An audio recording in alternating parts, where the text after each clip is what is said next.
Hello and welcome back to Downloadable Content. Why am I sitting down? Great question, because this is a very special episode about 6 months in the making. To my left, I have a handsome gentleman joining us, the main developer, KospY. KospY, say hello. Hey, hello. Cool, that's KospY. In front of me, I have the Baron. Baron, say hi.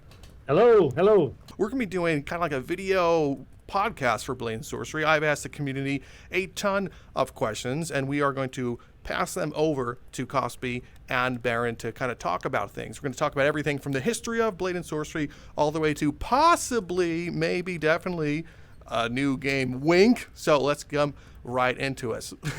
So, my friend KospY, it's Blade and Sorcery. It's been a long road to where we are right now. How do you feel? It's crazy, man, because it's a story that's started like 7 years ago. So it's crazy how time pass and fly by from there on. And from just being a solo developer to a full team. So it's pretty crazy to be there right now, having your interview with you. Yeah, I mean, Blade and Sorcery, I think, first became like public eyes where they contested with update 6, right? Was that like back in 2018, 2019 was like the first time the public had like access to it? U4, I believe. Was it U4? Yeah. U4, yeah. And I think it was U3 was when I was first playing on YouTube. Wow. U3. Tell us peasants what that was like. Say if we didn't get to experience U3 and U4. What was that like?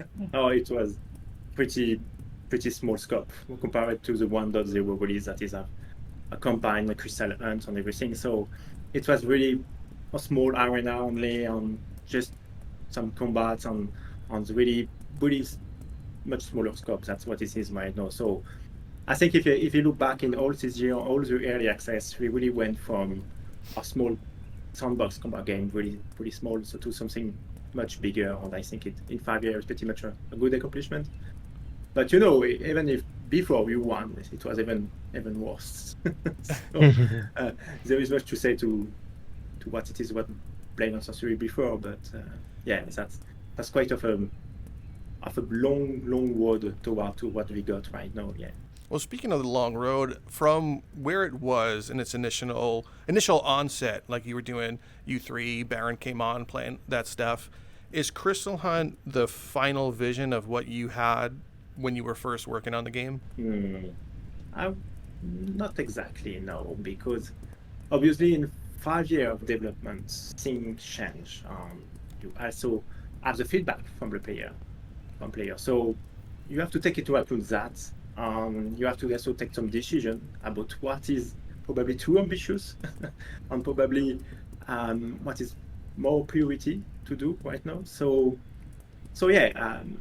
I did quite change along the go of the development, and also it quite changed relative to the feedback of the player on what they wanted to see into the game and wanted to be working on. So there is a big also of change from our developer team, and also because at first it was only me, but after some time we got some new developers that coming in and have some new idea and stuff. So I would say it's pretty much of an organic development. So we were pretty much a lot of evolution during our time. What was the main thing that was like the player feedback that you changed initially from back then to where Crystal Hunt is right now then? The whole thing. The whole thing, wow. I mean, dude, that Warfrog is such a grassroots, and Blade and Sorcery is such a grassroots game. Mm-hmm. Like KospY was saying, like you remember like in the early days, the home and stuff, KospY, that was, it fills me with nostalgia, but like so much of the game was community based, like dismemberment was a community thing, climbing was a community thing that came along, the graphics change, I mean, and then even the whole Crystal Hunt was a community thing, so I feel like I mean, what was your very, very, very original vision, KospY? Back when you were doing U1. Yeah, I think I remember at U1. For example, you talk about dismemberment, but this one was a thing that was not planned at first. You really insist, you have to do that. It's really cool. You have to do this. We changed that from your feedback down, and that's all the player feedback on this. So we added that. It was quite a lot of work because the way our character is done is pretty much modular. So we have to do that on the fly for having the model be able to change the outfit too. So it was a huge challenge, but we managed to do that. Yes. So that was pretty much of a big change. What I could think so on few one is, I mean, I never really expect the game to really have this much success on the market. So at first it was really a combat game. I wanted to focus on the physics, on having a physics driving game, but simulator. So instead you have a plane simulator, you have a warrior simulator, you are a mage or something like that. So the whole idea was having this game and having this arena and stuff and doing combats and everything. So there was the idea of the dungeon to be added, but nothing has developed as the Crystal Hunt. And Crystal Hunt is really an extension that exists only because of the game's success and because of the player feedback on having a progression system. Because in fact I really like sandbox games, so that's not much of fun. It's really nice for me. And I say I have fun. I go in VR, I play 20 minutes or something like that. I have some fun, having some combat and the way I want. So it's like a power fantasy thing. The idea was really having this kind of stuff. And all the progression system, all that kind of stuff for me is outside of the simulation. It's giving a meaning to the player, continue to play and stuff like that. So this is part of the development of the game that was not really planned at the beginning, and really not planned from you. And it's something that come up probably when you 7 or something like that. You 8, I don't remember, but so the whole plan was much later for Crystal Hunt. Yeah. You know, I think the cool part about Blade and Sorcery, other than basically everything inside of it, is that it's modular from the player's point of view. And it's cool to hear that it was modular from the developer's point of view, because, you know, there's modders out there that are creating mods every single day, from a sword to gameplay changes. And to hear that, hey, you know, when we were working on the game, it was player feedback.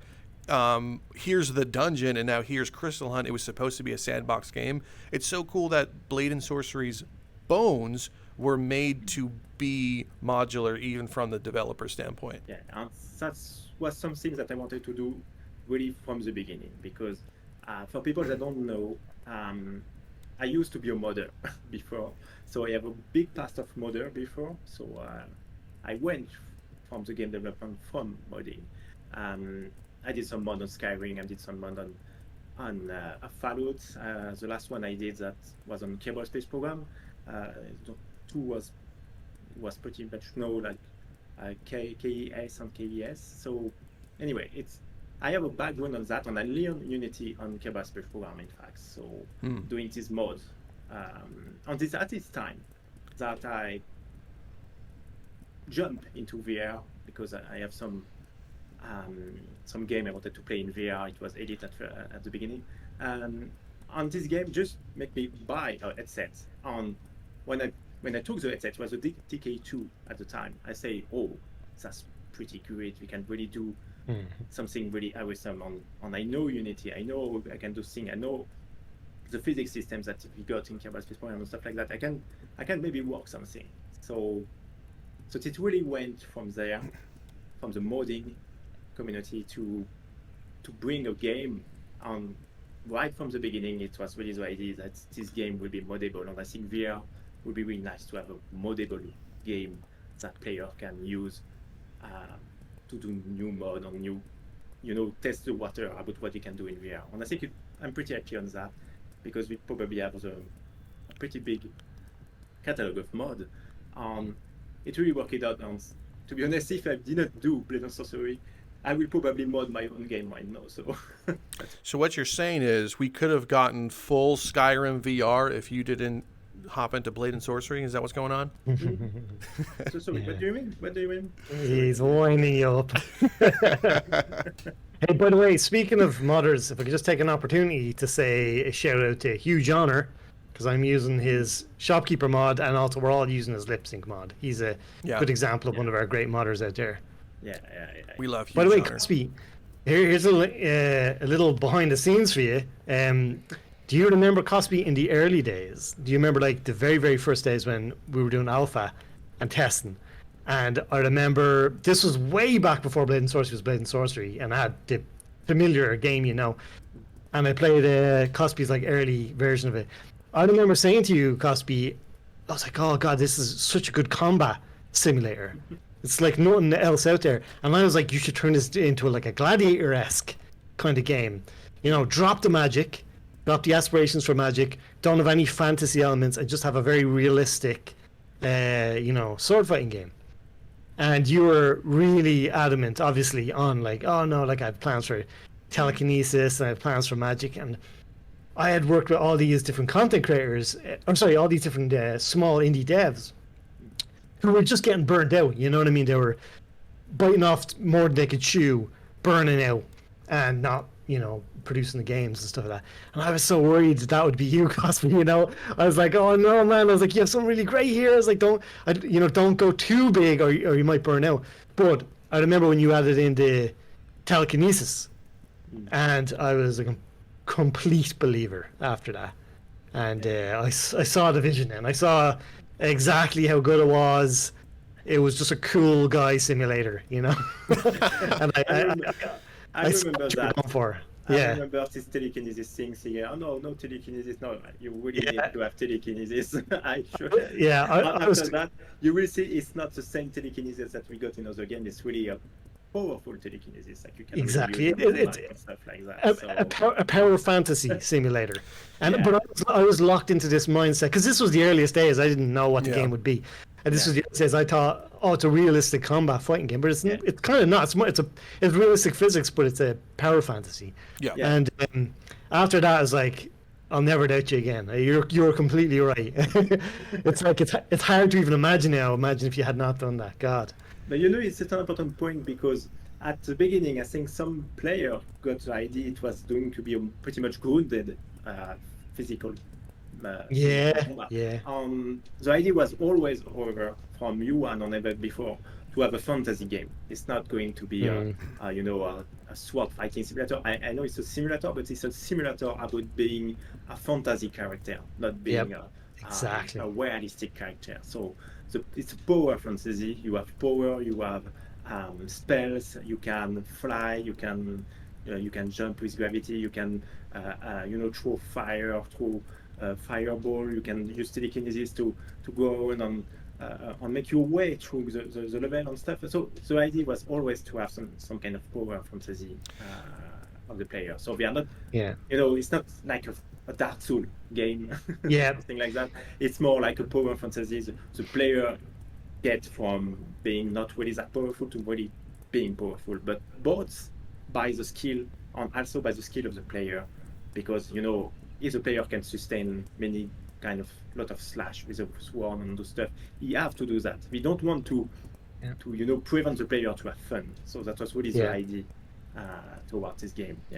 It's a brain trip, that because it's like it's a simulation game. Blade and Sorcery is a simulation game disguised as an action game, and it's like at a glance you think it's just a sword fighting game, but I think about it like it's a do-it-yourself role play game, which kind of doesn't make sense. But what I mean by that is, it's like you said, KospY, it's like the big picture is that it's like you're playing a simulator where you're a guy in a fantasy world, you're immersed in a fantasy world, and you're the guy walking around.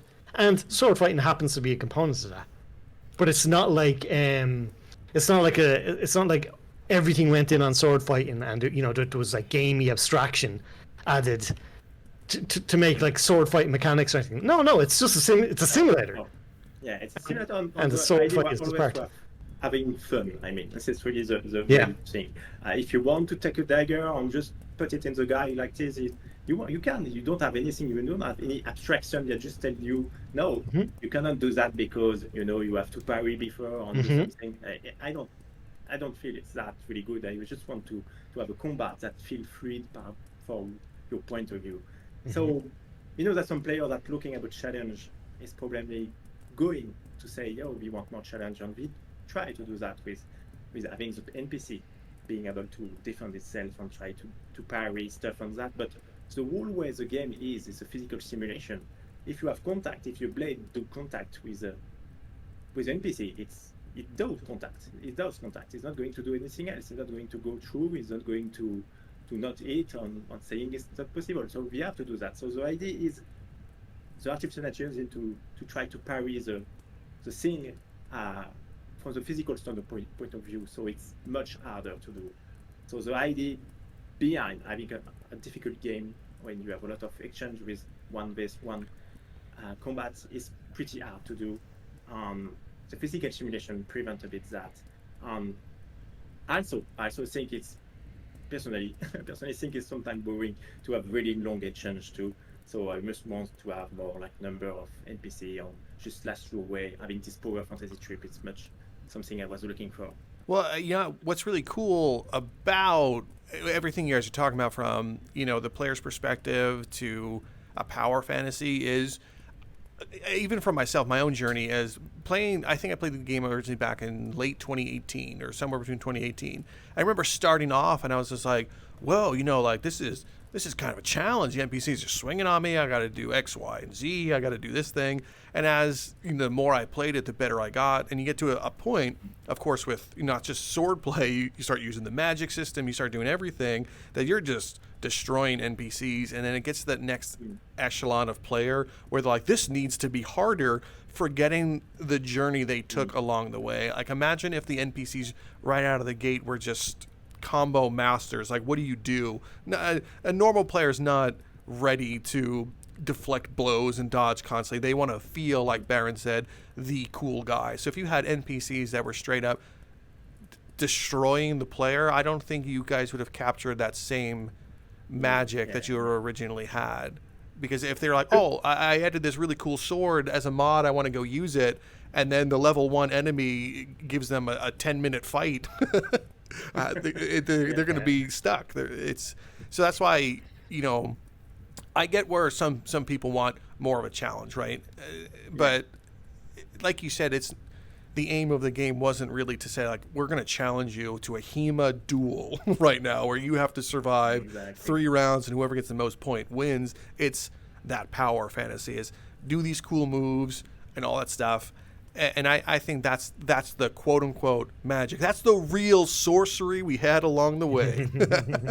There's a really good content creator, Up Is Not Jump, and he did a video review years ago, and he said it best. He said Blade and Sorcery has a really low skill floor, but a really high skill ceiling. Yes. And I think that's it. It's like you can pick up the game and you can just enjoy just smacking guys around and stuff like that. But if you keep playing it, you can get really good at it. And then you run into challenges, because then it's like, you're going to absolutely smash everyone. But someone just throwing on the headset, not familiar with VR, playing Blade and Sorcery for the first time, is going to have a much tougher time than someone like you, let's say, who's been playing it 5 years. Yeah. And having going into this weird simulation thing, if you see a weird sword fighting, it's pretty much not like in a It's not like in a movie, It's not like that at all. So the idea is more going to lean into the movie thing, like we are doing some awesome move and stuff, rather than doing really realistic combat still. So you have to let the player be more strong. Exactly. You want the player to be the driving force, but you want to give them the vehicle to do so. And I think that's exactly where Blade and Sorcery finds itself. Of course, there's going to be some people that are like, oh, I want a full-on RPG while I'm doing this. It's like, great, I'm sure they wanted to make that, but come on. Yeah. The idea was really going back from the stats. You look at the stats of the RPG with number and stuff. Is we are doing 20 more % of damage and stuff like that. It's really not the idea with Blade and Sorcery to do that. We want to reinvent VR. You reinvent the game for VR instead of trying to take a flat game and just put it in VR. So it's really the difference we are doing here. Well, speaking of what you just said, that flat game wasn't a lot of the inspiration originally from Dark Messiah, that you're like, let me make a Dark Messiah VR game? Yeah. I know there is a lot of reference. I love Dark Messiah, played it a lot. I think, the game is pretty close to that, because the way Dark Messiah sees the combat and stuff is pretty much open. You can kick the NPCs so they fall into cliff and stuff like that. So we still have this kind of combat a bit more open, and yeah, it's a bit different than what we do now with third-person view game and stuff like that, where you press button at the same time at the correct time. So it's really something different. But Dark Messiah is a good experience, yeah. And when we added kick, everyone think about Dark Messiah. Yeah. Especially the spikes and chandelier and. Yeah, the chandelier. Definitely. They have some stuff that is inspired from this game. Yeah. Dark Messiah was so ahead of the curve, in my opinion. It's still one of the best because where like something I detest in games, especially 2D games, and sorry, in VR games, but 2D games too, is when you hit a guy with a sword and he doesn't move at all, and all you see is like a little red health bar go down a bit. It's just like, oh my god, it feels so. Like you're hitting them with a pillow or something like that. But in Dark Messiah, it felt physical. Like KospY said, you could kick them and they would slip and slide, and you could push them around, and that felt so ahead of its time for when that game came out. Well, it's giving nuance to the player's actions to the NPCs past the point of just interacting with them. It's like, wow, what happens when I move their arm? What happens when I put this here? And that is not only just the magic of gaming, but the magic of VR gaming. And that's where Blade and Sorcery has a crossroad between a game and a physical simulation. And Baron, we talked about this all the time. It's like, you guys added an apple, and the next question is, can you eat the apple? If you eat the apple, what happens to it? You guys added some water. Can you swim in the water? If you can, yes. Can you drown in the water? Can you swim? Are there fish now? Can NPCs swim? It just adds so many new questions. And that is kind of like, to me, the magic of why I never left Blade and Sorcery and why I keep making content for it, is because not only is it the mods are so cool, I always appreciate just the base game. Sometimes I find myself going through a dungeon, looking at the water, or just chilling in the player home. Like, honestly, we're in the player home right now, and we're sitting down talking to each other. And KospY, as I'm looking at you, I have a great view of the window. There's a tree with the sunset, and I had this I've been in VR for years, but my brain disconnected for a second, and I'm like, where the fuck am I right now? Like, I'm looking out this window, and we're in VR. But I think it's so it's just so cool, because I know other content creators that there's someone like Demo Akura. I'm sorry if I mispronounced it. He makes like films in the game, and he uses Unreal to punch it up. But holy crap! Like, just the things that people make just with Blade is so cool, because of you feel like it's unlimited potential. An immersion simulator. Yeah. That's because that's the big difference. Not to get too into this, but it's like that is a big difference. It's like I feel like a lot of developers are stuck in the brain of like 2D game design. Yes. And they're thinking about like, how can we make a video game? Okay, cool, we made a video game. Now put it in VR. Right. And I don't mean to be disparaging, because it's like there is VR mechanics and stuff like that and all that stuff. But the difference here is that this is a simulator. This is I feel like if there was infinite technology, this would be like the holodeck. Star Trek. Absolutely. It's like the idea is that it's not just a video game, it's like you're in another world. And then, what can I do in this world? Well, you can sword fight, or you can climb around it. You know what I mean? It's not just a 2D game put into VR and then VR mechanics put on top of that. It's like a whole different design. It's more like a movie. I mean, sometimes you said, like what you said about the holodeck is you guys added full body tracking. Now, a lot of people don't necessarily use it, and maybe it needs some TLC, but the fact that you could put on feet trackers and even a hip tracker, and you can kick, you could do some crazy stuff. I mean, if you wanted to, I'm sure you could pull off a backflip like wearing these trackers and stuff. So I always make this joke that Blade and Sorcery can be any game, especially with mods. A few months ago, I showed a mod, I think it was by someone named Bread. Fruit Ninja. They added Fruit Ninja into the game, where it's just shooting fruit at you, and it has the object's mesh can be cut in like 100 different ways. So you're cutting up a watermelon. And I'm just looking at this thing like, what am I playing right now? I'm playing Fruit Ninja with a sword in physical. I'm like, and do you remember the witch's broom, KospY? Do you remember the mod, the witch broom that you made? And Yeah, I remember. I remember making a video about that and flying around it. It's like Quidditch. Yeah. It's like, wow, it would be Yeah, like, this would be a great Quidditch game. And that's the point. It's because it's a simulator. It's not like anything. It's a simulator. Yeah. Yeah. And so that's why everything fits it, because you're thinking about, gosh, this Quidditch would be great in this simulator. It's like, yeah, it would. Or Fruit Ninja would be great in this simulator. It's like, yeah, it would. Well, 'Cause it's you know? yeah, and I find that Blade and Sorcery has actually spoiled me for some other VR games. And, in the line of work I do, where I experience a ton of VR games, I talk to other VR developers, and they'll send me a project. I'm not going to say names, but they'll send me a project, whatever it is, and the entire game might just be that VR Fruit Ninja. And I'm like, bro, I just did this in Blade and Sorcery for free. And it was the same depth, if not more, than what you just provided me. And some people take that whole concept that is VR and they make that their game when it could just have been something simple that happened in Blade. And that's what adds so much credibility to the world that you guys and your team has created, from the physical interactions to what the player can do. So much so that you have spoiled the player into this mindset of, well, it can do all these things, why can't it do this? And they start getting a little bit jaded. It's like, well, why isn't there a dragon KospY that I can climb on? And why can't I fight a giant spider? And you're like, oh my God, what do they want? The way the game is done is really to be an immersive game. So if you are not going to have any interface, any UI and stuff that is just pop up with your health bar and stuff. So the idea is really to be something immersive. And after that, the idea is to have some kind of emergent gameplay.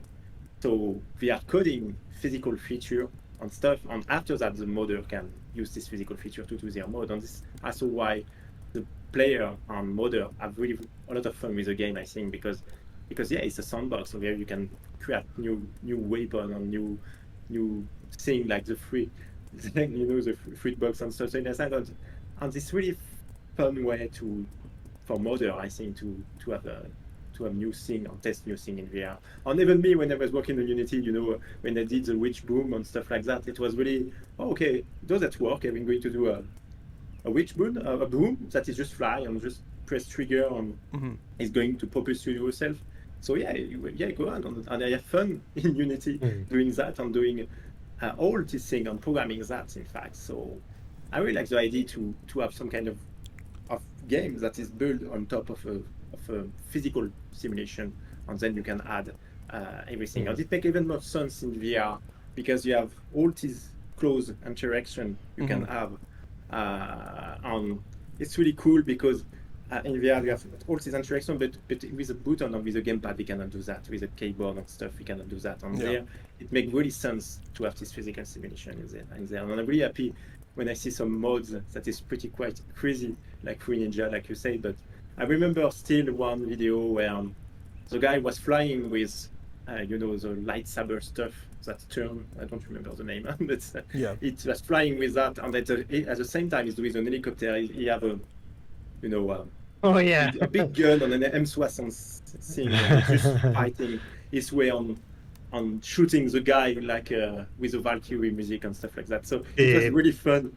And I say, what I did, what kind of game I did right now, and what modder are using that for any kind of stuff. So it was really, really a good thing, I think. I know some developers don't like the idea because they are changing the games they are doing and stuff like that. But for me, as a modder myself, I don't have any issue, and I really find that really crazy. That's what kind of modder can do there. So well, I think that is your mindset going into game development, coming from a modder standpoint. You have done like the smartest thing possible, and you've set pride and ego out of the way. Like, you've made a great experience, and you're like, you don't want to overpromise and underdeliver, which is like up top.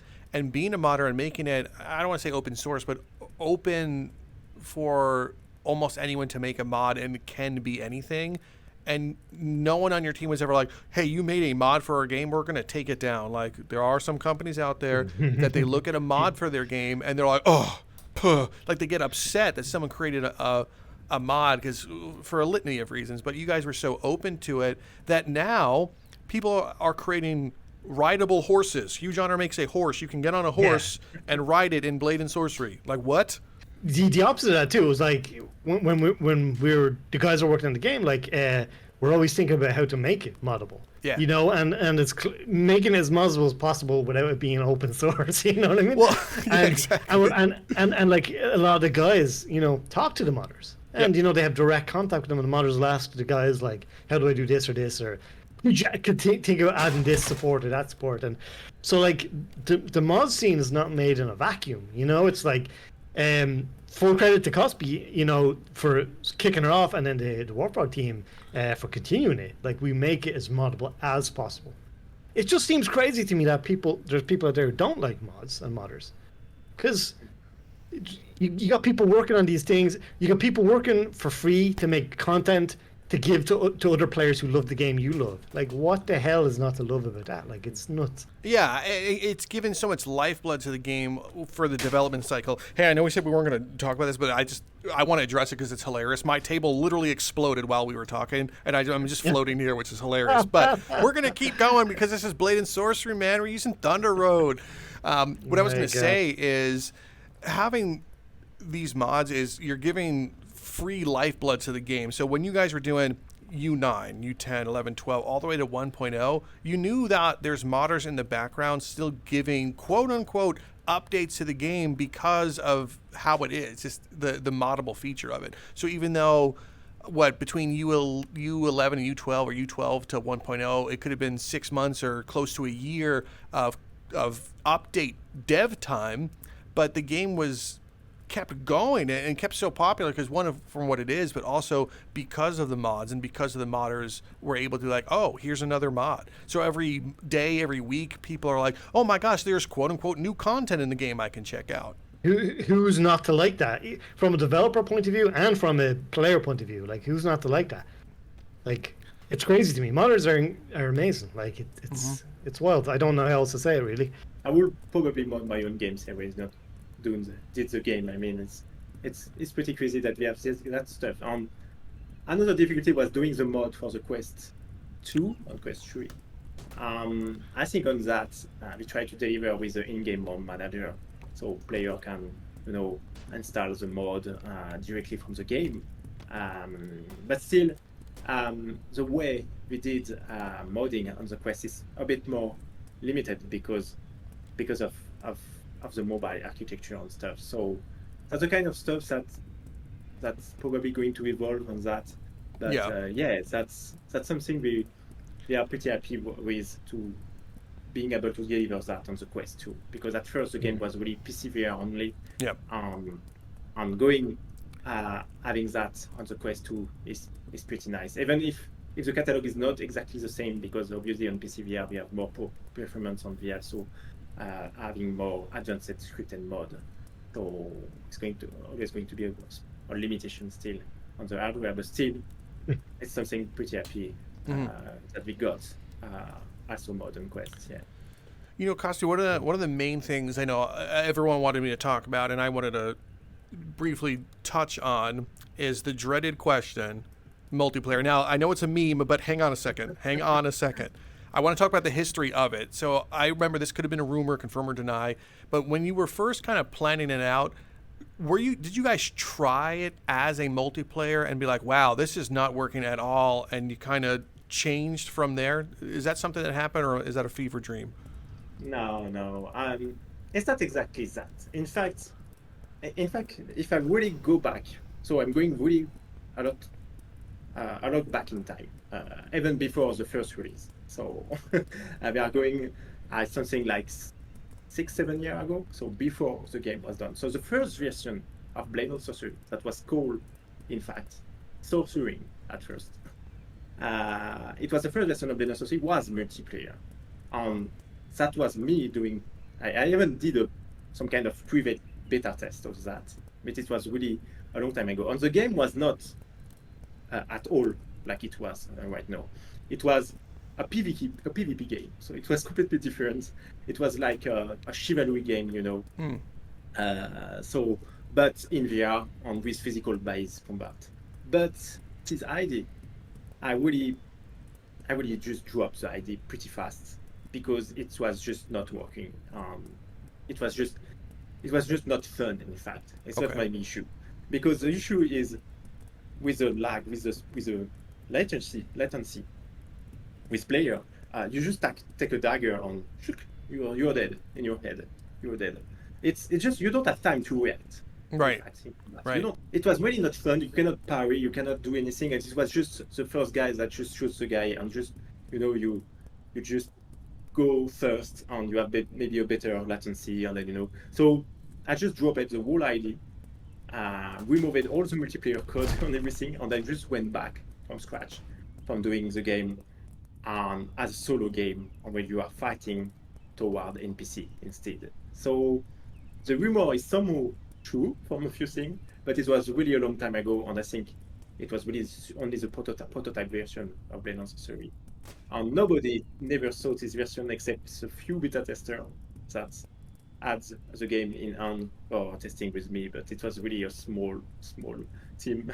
Does that prototype exist anywhere that a player can experience? I have video of that, but I don't think the prototype still have it, because it was really a long time ago, and I don't think the prototype would work still. It's a very old Unity version. We need to check back my file, but yeah, I don't think we can really have that. It would be cool if we can at least see it. Like, I don't know if you wanted to send it to me, we could. But anyway, I digress. I have some video. One of the things I wanted to bring up about multiplayer, I'm looking at you, everyone watching right now, is how can I put this? I don't want to be wrong and be proven wrong, but it is what it is. In VR is not Ready Player One, and when you experience VR and you play VR, you see its potential, but you can also feel its limitations. And what I mean by that is, if you were in real life, and let's say Baron reached his hand out and I grabbed his hand and moved it, I can physically move his hand and he's going to react to it, right? So in a sword fight, if I was to swing at Baron and he was going to riposte or block me, there's that physical feedback you get that can throw you off balance. So a big part of sword dueling is not just swinging your sword, it's proper stance and being able to throw your opponent off balance. So VR, there's what are you going to have, a robot in your room that if you block a sword, it's going to push you and then you're going to fall over? That's half the problem with physics-based multiplayer. There's other games that, like Broken Edge and stuff. There's reasons in these other games that your weapon, quote unquote, breaks in that game, so you can't keep attacking just to balance it. Mm-hmm. But the physical ramification of, hey, I'm swinging my sword and you're going to block, or you're going to do like a feint counter, the nuance of that can happen in the limitation of VR that we have right now. So experiencing that multiplayer, even using like a multiplayer mod in this game or some other ones, if you're not shooting at someone from a gun or a bow and arrow, if you try to do melee, right there is where you will feel the limitation. Be like, wait a minute, I can't block and counter. I could just stop the thing from hitting me sometimes. And like what KospY said, latency on your screen, you're blocking it. Their screen, they've already stabbed you in the chest. So it's like, how do you get that balance? Even going into the year 2025, I don't see a route forward unless we all were wearing like an exoskeleton suit that could push the player around while you're playing. And even then, that would be terrifying. To add on top of that too, I think not everyone wants to believe this, but it is true. Multiplayer changes to like the DNA of a game and its community. Yeah. So like we could spend all this effort trying to perfect like the perfect, somehow non-gamey, non-abstract, VR fighting mechanics. Give it a day, and people will figure out to break it and cheese it. Of course. And like like people are playing Thrill the Fight, the new Thrill the Fight game. Yeah. I love Thrill the Fight. I haven't played the second one yet, but the second one is multiplayer. Yep. And if you look at people talking about it, they say they're going to fights with multiplayer characters, and people are swinging their controller, like spinning their controller, so that the avatar's arms in the video game are spinning like unnatural speed. You know what I mean? Like windmills. Just like and breaking the physics of the game, because that's the best way to punch. So it stops being realistic, and it's more just about. It's kind of like when people had Nintendo Wii. Yes. It's like you could bowl, doing the bowling motion.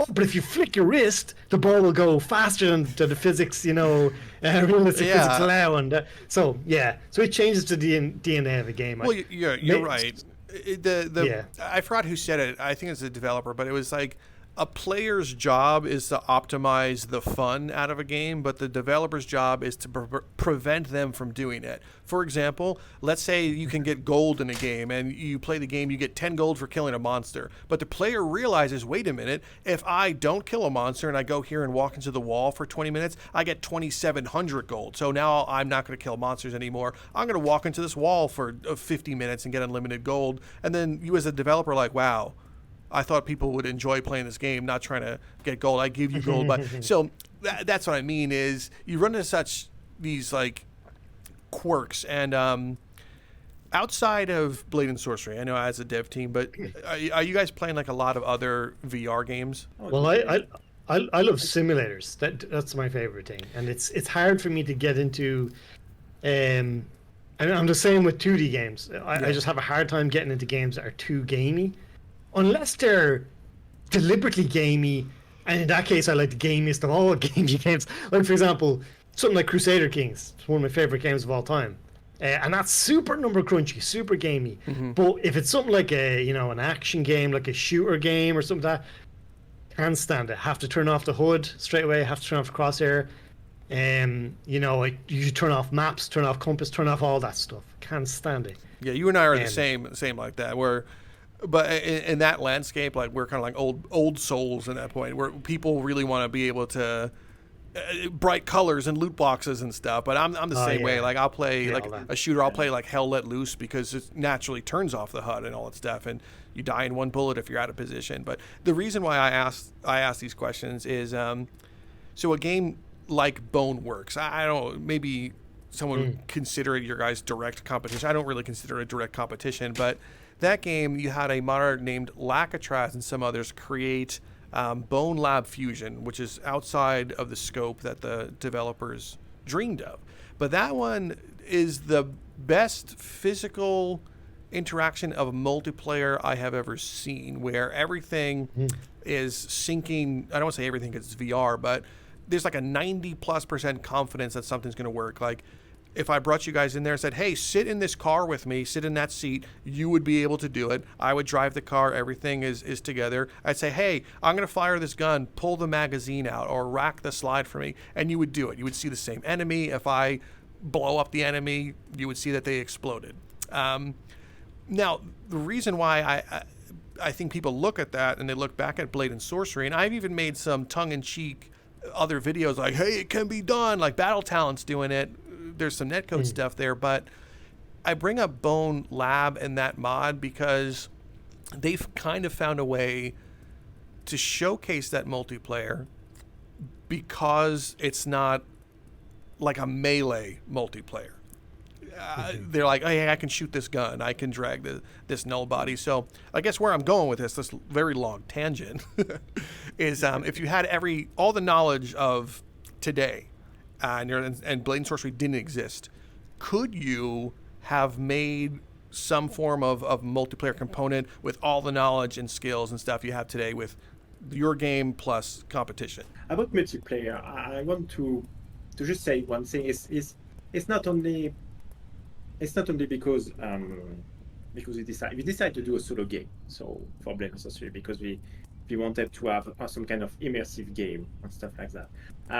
One thing sure is PvP is out of the question for us, I think, at Warfrog, because it's not the way we like to play a game. I mean, for example, for me, myself, I play a lot of solo game. And if I play multiplayer, I will probably more play like a coop mode, co-op. So it's not really my thing, and I will not push the studio towards some things that we are not really into, So most of the team, I think, really like to work on a solo game. Co-op could be an option, sure. And then also we could, for example, try to work on the multiplayer, but it's not going to happen too, because it also adds a layer of complexity on top of the game that is going to slow us down a lot too. So we also think that we prefer to focus on solo, on multiplayer, even if we are, as we said, we are going back in time and stuff like that. We are still going to work, I think, on the solo game, because it's really what we want to do. having an immersive game. And you know, in multiplayer game in VR, one of the issue is a lot of players say that is you play the game in the multiplayer, but you don't really choose with who you are going to play.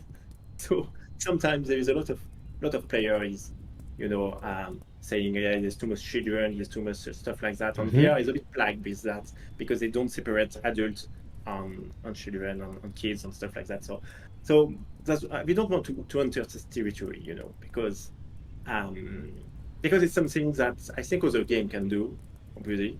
And we prefer to focus on one thing, on doing better, I think a multiplayer is going to really derive a bit of our team work towards that. And it will also prevent us to do some more physical stuff, because obviously thinking physics in multiplayer is hard, and it's something that is going to prevent us to do a lot of things. So the idea of multiplayer is really not on the table right now, I think. It's sorry to say that, but yeah, the thing we are doing with Underworld 2 on the future is still going to be highly probable to have be a solo game. So because it's really so much easier for us, and so much easier to have this kind of games that we also love into the teams that we want to do. It's important. That's a great explanation. I'm looking right at you, everyone watching. Yeah, from the horse's mouth. Yeah, exactly. Before we get too in the weeds on that one, I want to change the subject a little bit. We talked a lot about Blade and Sorcery, and everyone wants to know what is next. Blade and Sorcery has gone completely gold. 1.2, whatever, bug fixes are out. Nomad's out. I think people don't understand that there are scripted mod support in Nomad. The game actually tells you if you have a scripted mod installed now. It'll be like, hey, you have a scripted mod installed. So you guys have that support in there. So I think everyone wants to know, what is next? Is there a Blade and Sorcery 2? Have you broken ground on a new thing yet? Or are we going to space? Like, is there a new project? Is there any light that you could talk about with this new project and so on? We can talk about a lot of things right now, but one thing I can say is we still have one platform we did with Blade and Sorcery.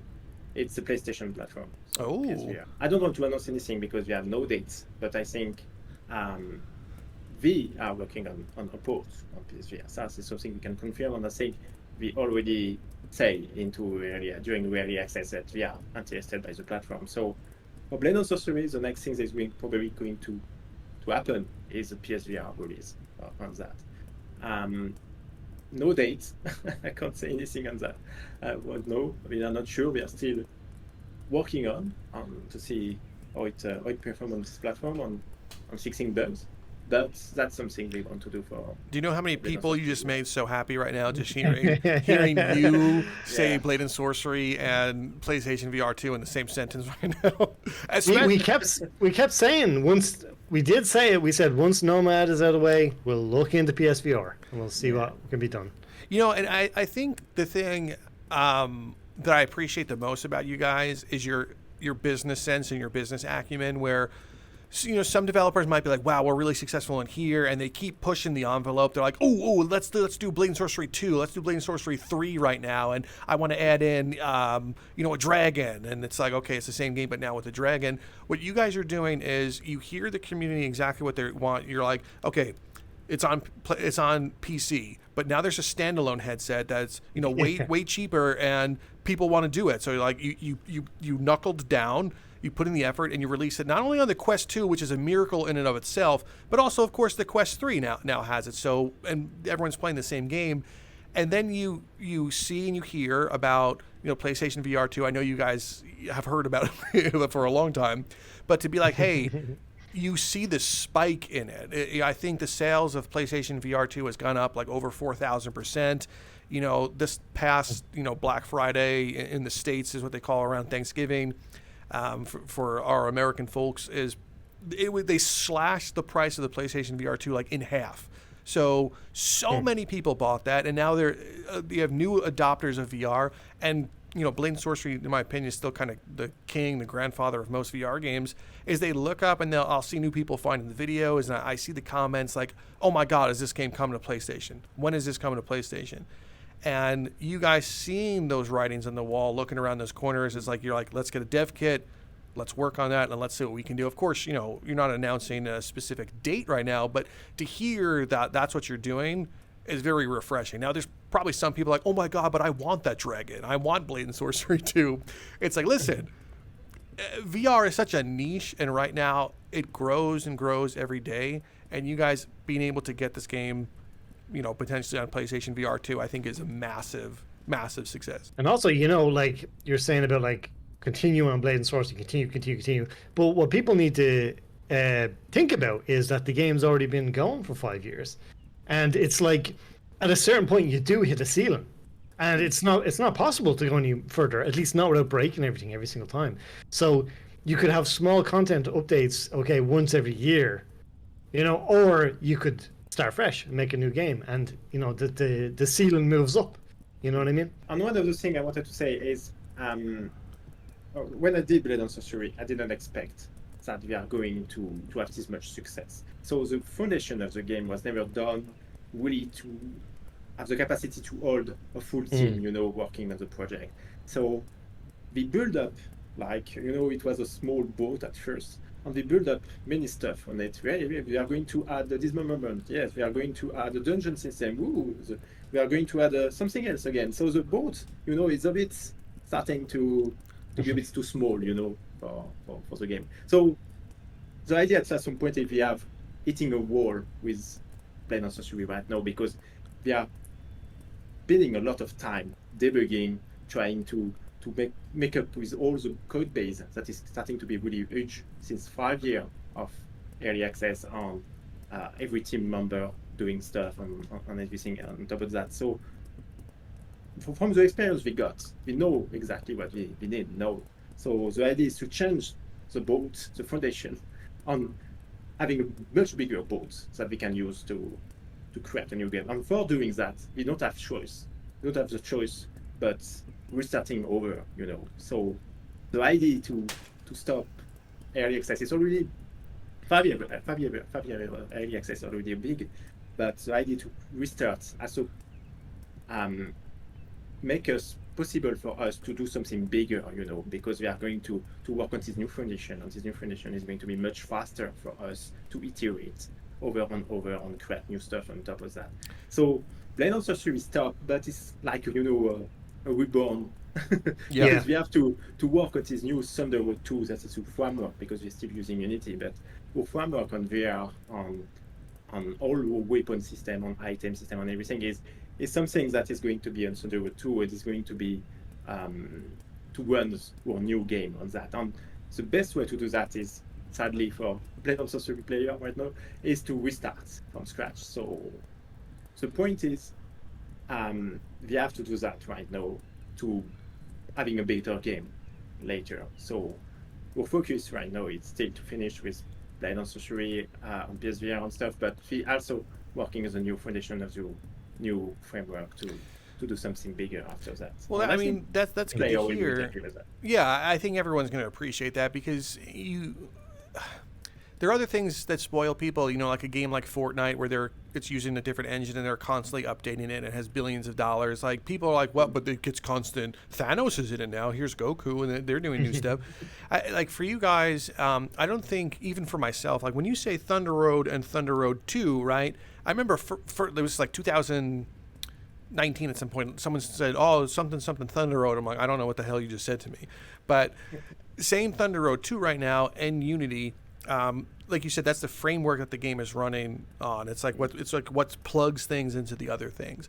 If you're able to give me an example of how Thunder Road 2 would benefit, like what's something that Thunder Road 2 can do that it can't be successful in Thunder Road 1? Is it two-handed NPC support? Is it, you know, more sophisticated AI? Like what is about its new iteration that it's going to make it so much better? Right now, I can't say much thing because it's related to a new game too. Oh, okay. So I can't say much thing about the gameplay and stuff like that. But on a technical point of view, the main focus on this engine is going faster on being more efficient in terms of performance too.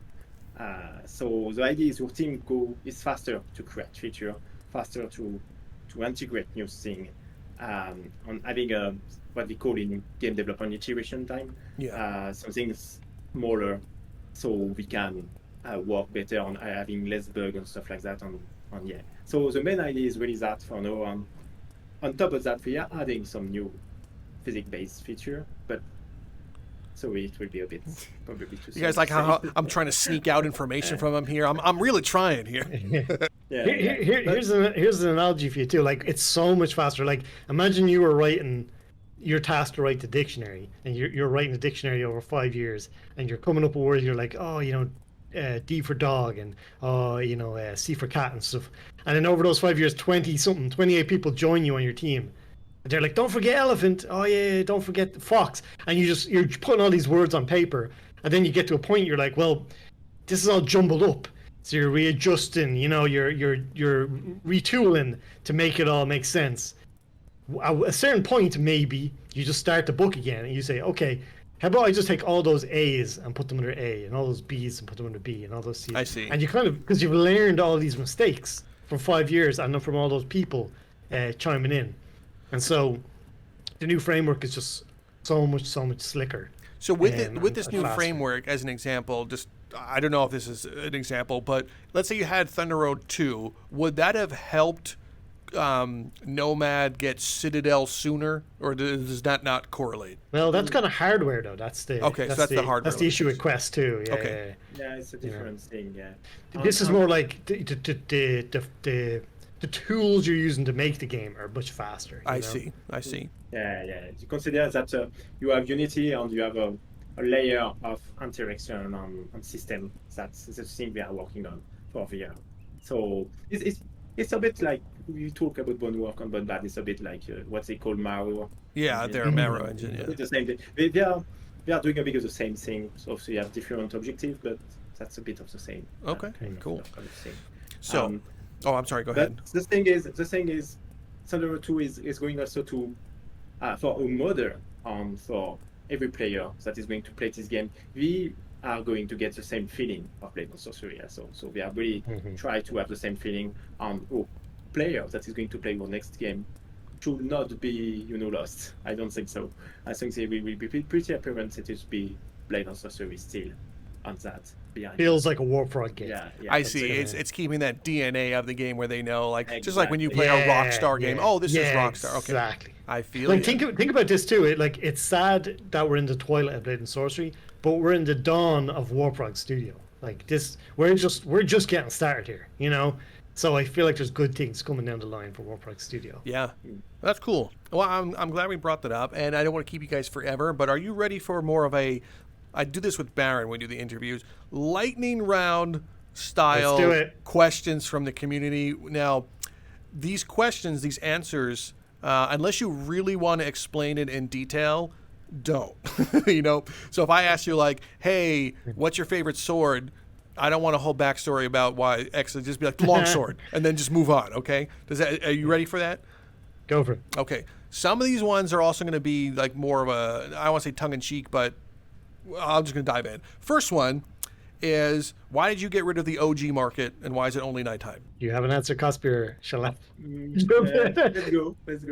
I think just change of flavor. Change of flavor. Okay. Yeah, mix it up. All right. So next one is going to be, what were the biggest limitations you ran into, I guess, outside of having to develop for the Quest? I was about to say that.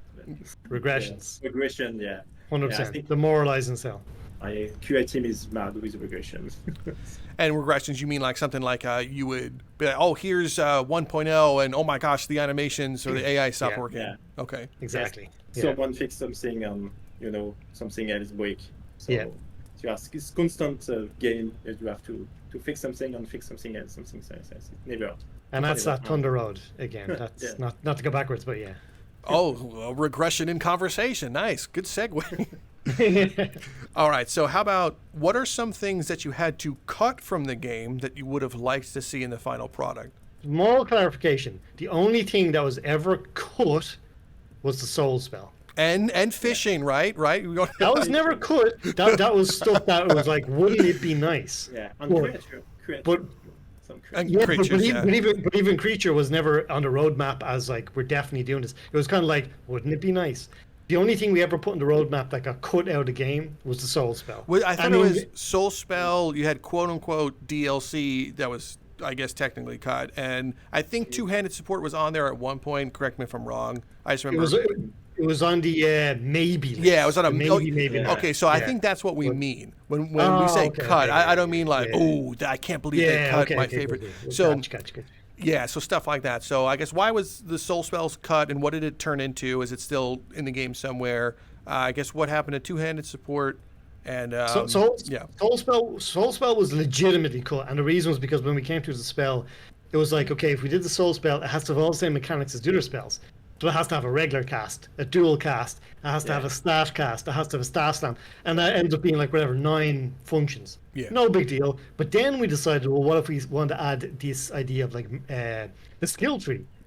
Well, now there's suddenly like 10 other things on top of Soul, and then what if it just merges? So suddenly one spell, Soul, became like 30 new effects. It's And it was like exponential, so exponential. Yeah, exponential. exactly. So if you add a new spell, that means you have all the merge, all the skill tree, all the stuff. So Yeah. it was too much of a stretch. Okay. Yeah. Crystal really. And we don't want to finish, like some games that Star Citizen that take 10 years to finish. So we have to say, okay, it's better to cut that. Yeah. I mean that's fair. I mean, you got to do what you got to do, especially if you had, I would say, 2 games to juggle at the same point. You're doing PC and then you were trying to port everything to Nomad. So what's done is done. So next question, what happened to the honor system? To those people that don't know, Blade and Sorcery, I think prior to U10 or something, had an honor system in the book. So you either lost honor or gained honor depending on, I guess, a kill. If you killed an unarmed person after you knocked a sword, you lost honor. So I guess what happened to the honor system and what was its original intention? Yeah, so it's because of me. So I did the honor system at first as a cool way I found to do something to have the player having some start and stuff. In the kind of arena game we was doing, it was making sense. But when we increased the team and I read game designer, someone told, oh, this feature, maybe we have to rework that because for Crystal Hunt it's not going to fit into this thing. So there was a whole moment of Blade and Sorcery where everything was being working on. We took the decision to remove that in favor to put Crystal Hunt system instead. So yeah, that's why it has been cut. It's probably, I would say it's a young feature that we done. Okay. That sadly was not going into the direction that of the Crystal Hunt game design. So then, speaking of Crystal Hunt game design, you've activated my literal trap card. See how I did that? But why are there no traps, KospY? Not you, Baron. I know you're on my side. Why are there no traps? And hear me out. The initial answer I think I know is you want it to be fun, and if you found it to not be fun, then you remove it. That's totally fine. I think when I think of traps, like if I walked into a room and the trap was fair, and that room had like arrows that shot from the side, it's like you don't add new mechanics, but player goes in, it does an event trigger, and an arrow is shot, similar to like an archer shoots their arrow, and the player has to block it and pull the arrow out of their shield. And I remember playing 1.0 when it first came out, and I'm looking for traps knowing that it's not there. And I get into a room, and son of a bitch, I move something, and the whole room fills with water, KospY. Are you aware of that? The whole room fills with water? That's kind of like a trap, huh? Now I got to swim. So talk to me about traps. What happened? Why no traps, I guess? For this room, it's because of a wonderful level designer that went a bit ahead. I'm thinking, hey, this is cool, really cool if we do that. Okay, why not? But it was not really into the plan at first. But yeah, you're right with this room. It was pretty much of a thing that was not planned. It was just not planned. That's essentially what happened. I've been defending you, KospY, for 5 years now in these traps. I'm pro trap. However, it was a good point you said to me, KospY, which is that if we had put, say, the arrow trap you're talking about, let's say we put it in the, any room, the church, that's cool. The first time you experience that, it's going to be the most amazing experience ever. It's like arrows shooting out, bing, bing, in your shield. But when you hit the church for the 15th time, and you know that arrow trap is there, it's going to get real old, real fast. We would have needed some kind of system to randomly generate the trap, or like randomize the trap, which was already. I mean, Dungeons was complex enough. It was complex enough trying to just randomly generate, procedural maps. So it would have just been a real sync. It would have been cool, but it would have been a real just a dev sync on that one. Dev Now, sync, yeah. I wanna. This is gonna feel like a pushback, but I say this out of love, and KospY, I'm gonna lean forward and give you a hug. Bear, I'm gonna give you a hug before I say this one. This is love, okay? I'm saying this out of love. All right. Here we go. So when you play Crystal Hunt, the first time you fight the golem, you're like, oh shit. Mm-hmm.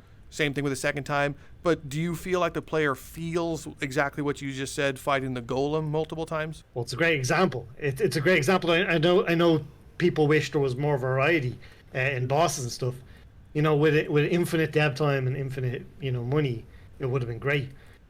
So it's a good example. I think people would have felt the exact same feeling with traps. I feel okay. I mean, I think we all agree we would have loved to have more bosses. We'd love to have more enemy types, creatures. There's so much more to do. But we hit that ceiling so hard with Thunder Road. It's just not possible. Yeah, we have to change to Thunder Road 2, because we are taking too much time, and we took the decisions that to cut a bit of something. I have something that I'm sad, like creature and stuff like that, but. This kind of thing we cannot do. I mean, we can do that, but it will just postpone the new framework and stuff from being able to do more. Well, so, I'm glad it came up, because I think some people will be like, I think when I was reading through the comments and the reviews, everyone loves the game, obviously, but I know the golem was coming up. But I'm glad that that's the answer. It's just like, listen, it's just dev time, and this is what happened. That's cool. And it's if it wasn't for that ceiling, I mean, people know Warprog, like the game was U7, and everything after that is bonus. Yeah. We're hugely into the community. We read everything. So even things like about that, we read those kind of comments, and we're not stupid. Like we agree. Like we wish we could keep going on and keep expanding. But think of it this way. We're going to make more games. We're learning all these things. We see the ceilings that we hit with Blade and Sorcery, and things we want to change, mistakes we don't want to repeat. So that's all I'll say is that as we go into next games, we're going to go bigger and better. Well, this is why I appreciate you guys so much. Is not the sound. You know what the player is thinking and feeling because of an action you did. Like you're reading it, it's like, that's the golem, and you have to fight it a couple of times. But we know how you're going to feel about it. So I think you guys are like spot on with that answer. It's like, look, we have more games coming. Mm-hmm. This is what we learned, and here we are with Crystal Hunt. So cool. Yeah. Next question. This is more of a softball one. I have a few more, and then we'll in closing. So Baron, you are spoiler alert, everyone. I'm sure you played the game, but Baron is in the game as a shopkeeper. How did that happen? tell. Is there a lore between how it became? It was the coolest thing, and I have KospY to thank for this. I didn't even know, and I remember logging on one day, KospY. I think I don't remember if there was any fanfare about it. I think you just said you had a surprise. And I literally had not the faintest idea. And they showed me concept art. And concept art, which, by the way, I don't know if you know, KospY, I had Kevin, our concept artist. Yeah. He signed it for me, and I have it, framed on my above my fireplace here in my office. But they showed me his concept art, and said that I was going to be a shopkeeper. I couldn't believe it. That is so cool. The whole thing was done like a surprise, So I know Baron explained me the lore behind his character Baron. So I got this little D&D artwork you did yourself. Yeah. So I asked Kevin, our concept artist, hey, could you try to do a shopkeeper that look like this guy, and just try to see that. And he did something. So it was really the secret between me and the art guy. The concept artist, and they just gave me that, and And I said, yeah, it just fits perfectly. It's neat. It's really cool, and it still fit with the lore of the game, and it's okay. So it was really a surprise for Baron to see, hey, we found a new NPC, the shopkeeper, and it's going to be that, Oh, Mhm. so it was really fun to have this kind of. And man, I love the game so much. The game has meant so much to me the past 5 years. So to be immortalized then and a character in the game was like, oh, That you must know, be such a it cool was- feeling. That's cool. Dude, I can't even explain it, how much that meant to me. Yeah, it's huge. And Baron, how does it feel that players go in there and they, you know, Murder me. yeah? How does that feel? I tell you, I remember joking around with Meme Man about that. 'Cause when we first made the character, I was like, I'm ready. Yeah. I'm ready for these like compilation videos of murdering the shopkeeper. I knew it, but it's part of the fun. I mean, we knew it was going to happen, and yeah, it is. That's part of it. It's just a laugh. KospY's smiling right now because he knew all along that was going to happen to you, and he's like, "Okay, Yeah. Baron, sure, you can be in the game." Yeah.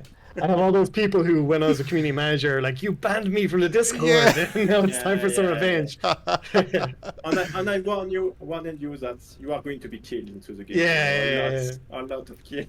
That's so Yeah. funny. That's Because they so... are going to test the weapon on you. Exactly what happened, yeah. Now, I think I have like 2 or 3 more. One of them, I think a lot of people ask, and I just don't have an answer for, is how come there's no Blade and Sorcery merch? Like if someone wants to buy a shirt, they want to buy a mug with Warfrog on it, the logo, put it on a coffee mug, put it on a sticker. It's like an unlimited money glitch, and you guys aren't doing it. How come? I'm in trouble. I'm called out. This has been a task on my list for Oh, Jesus. for like a year. This makes sense. That's why you became the shopkeeper, dude. You're the master of coin. KospY asked you to do it. I have it as a task, not for community merch, but we were going to do it we were going to start with like staff merch, and oh man, I've just been dragging my feet. It's just a pain. It's a pain in the butt because we did merch before. I don't know if you'll remember this. This was years and years ago. We had a small trial where we did merch, but it was for a contest, I think it was. Yeah.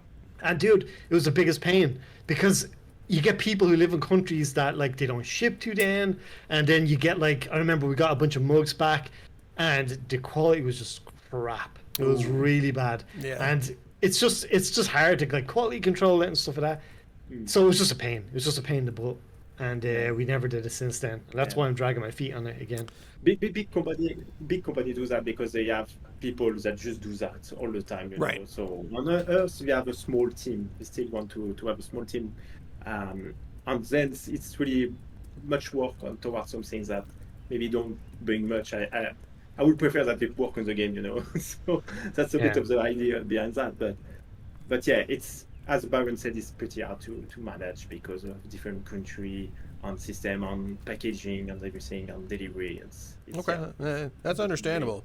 That is It's definitely It's like understandable. it's like a low priority task for me, but maybe someday. Get to it. maybe it's a surprise. At least we will start with the team first. yeah, exactly. So this is I think the last major question, then maybe I have a surprise for you to see how I did that one. But your last major question is, I think at one point it was under your maybe task list on the roadmap, but you guys had DLC as a possible after the game came out. Now the game comes out, obviously that's not going to happen. We're all adults, we know why. But can you talk about the concept of what that DLC was going to be? Oh no, we can't. Okay, Well, never mind. Never mind. You know what? You know something. One thing we could say is that it would never have been just a DLC, like a couple of weapons. It would have been like an expansion, like a full blown. Dungeon, We would have done something really good. Yeah. All right, guys. Final question. All right, are you ready? Ready. Why is there no half sorting in the game?